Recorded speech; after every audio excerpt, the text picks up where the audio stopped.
अस्मद्गुरुभ्यो नमः। श्रीमात्रे नमः। सरस्वती नमः वंदे कामरूपिणी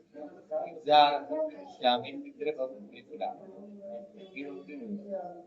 నాకు 23వ తారీఖు 1వ నెల జనవరి 2026 శుక్రవారం రోజున మనకు అతి విశిష్టమైనటువంటి ఈ యొక్క వసంత పంచమి అంటే ఏమనగా సరస్వతీ దేవి జయంతి. అంటే మనకు జ్ఞానాన్ని వేద జ్ఞానాన్ని పంచేటువంటి దేవి సరస్వతీ దేవి. ఆ యొక్క సరస్వతీ దేవి జన్మించినటువంటి వసంత పంచమి మాఘమాసంలో వచ్చే మన హిందూ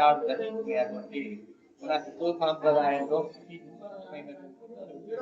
వసంత పంచమి.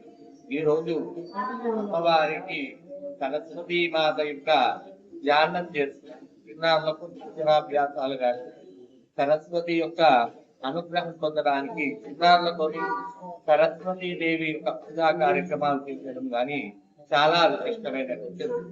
కావున ఈ యొక్క గోల్పల్ గ్రామంలో ఉండేటువంటి శ్రీ బంగారు దేవాలయంలో మనకు 23వ తారీఖు శుక్రవారం రోజున చిన్నారులకు అక్షరాభ్యాస కార్యక్రమాలు మరియు ఈ యొక్క సరస్వతి యొక్క పూజా కార్యక్రమాలు జరుగుతున్నాయి. కావున ఈ యొక్క సరస్వతి పూజకు వచ్చేటువంటి చిన్నారులు అధిక సంఖ్యలో పాల్గొని సరస్వతి మాత యొక్క అనుగ్రహాన్ని పొందగలరని